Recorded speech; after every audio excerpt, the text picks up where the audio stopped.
Teaching math in the public school systems, when I would introduce myself to my students, the parents of my students, teachers from other departments, English teachers, history teachers, when they found out I was teaching math, oftentimes their response would be negative, right? They would share with me how math was always challenging to them when they were younger, how they don't like math. They never really get it. And math teachers are the ones who get that kind of feedback from people when people find out that we are math teachers, right? English teachers don't get that kind of feedback. History teachers don't get that kind of feedback. But why is it that it's in this subject of math? Why is that? Well, math is a subject dealing with numbers. It is a subject that definitely has a right answer or wrong answer. There's no in between. There's no gray area. In addition to that, math is constantly building on prior knowledge. Like, for instance, the video we looked at last time, students are learning to be person of principles, and as they are growing throughout their math classes, in their grades, they are being responsible with more and more math laws. And it's constantly building on each other. And so if a student has not really grasped a concept that they learned earlier, then it makes their math more difficult that they're learning now. It's constantly building. And this is interesting because with this subject, students are learning to be people of perseverance. Every time your son or daughter is solving a math problem, whether it is in the classroom or at home during their homework, they are building up their perseverance muscles. For instance, we looked at last time with the number line and how the number line is complex, right? When students are learning math, they are learning that math is the subject of numbers, right? And then they learn, as they're solving math equations later on, they learn that, there's letters now. There are letters in with the numbers that I have to solve to find out what number this letter stands for, these variables. And then, as they keep growing in their math classes with each grade level, they're learning that there are certain letters in math that stand for numbers. For instance, students learn about pi. Pi is a Greek letter. This is actually stands for a decimal. A decimal that goes on and on forever. And it starts with the digits 3.14. And it never has an ending. They learn about another letter, E, Euler's number. This is another decimal that goes on and on forever. It never has an ending. And it starts with the digits 2.71.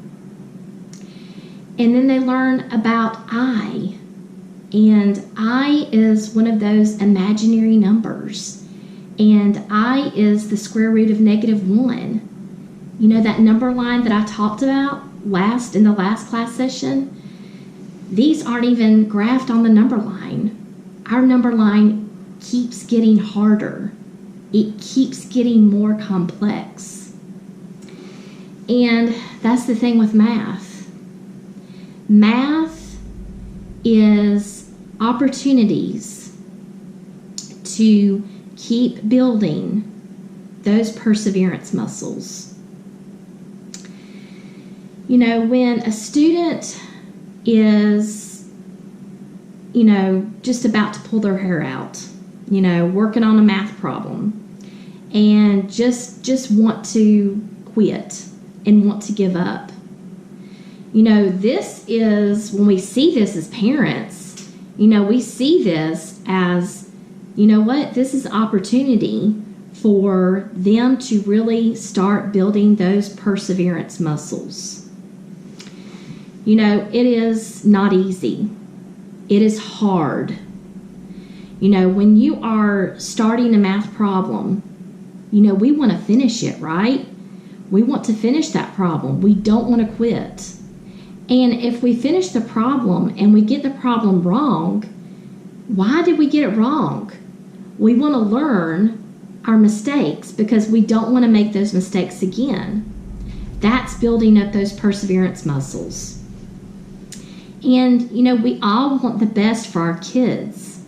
We all want the best for our kids. We want them to be ready for adulthood. And, you know, as adults, we know that there are times in our life that's tough. There are times in our life it's grueling. And this is when the perseverance muscles kick in, right?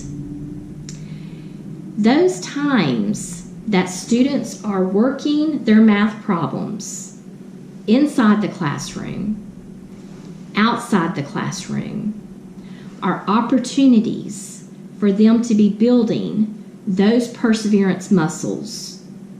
And we all want our kids' perseverance muscles to be huge, right? To be massive, right? Because when those times in their life, in adulthood, when those tough times come, you know, they're going to be exercising their perseverance muscles and they don't even realize it. They are going to be working through tough times, and what's getting them through is all of these opportunities that they had in their math classes, all those opportunities they had from early childhood, preschool, to 12th grade. All of those were opportunities to keep building and building those perseverance muscles. You know, those times in the classroom are times when they are in the weight room. They are working out. They are working out on getting those perseverance muscles big. Because the only way they get big and strong is by using them. If they're not using them, their perseverance muscles are going to be the same all the way through their school age years. All the way through their school age years.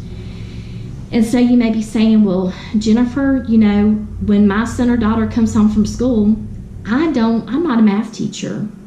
I can't really help them. You may not can help them get the answer, but when you provide encouragement, when you say, you know what, this problem looks hard, let's work at this together. Anytime you're providing encouragement to help them keep persevering, keep pushing through it, is huge for them. It is huge for them because it all makes a big difference in the world when we have people alongside us to rally for us, to cheer us on.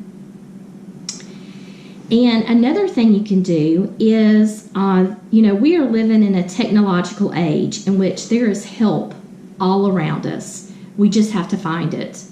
And so I would suggest looking at Khan Academy. I will put the link in the description below. Also, YouTube videos. And, you really have to know what kind of problem that your child is working on. And the child is not going to know like the name of this kind of problem for you to search it on YouTube or to find it on Khan Academy. But your teacher does know what that kind of problem is called. And so I encourage you to reach out to your child's teacher and find out what that's called so that you can search for it and find it.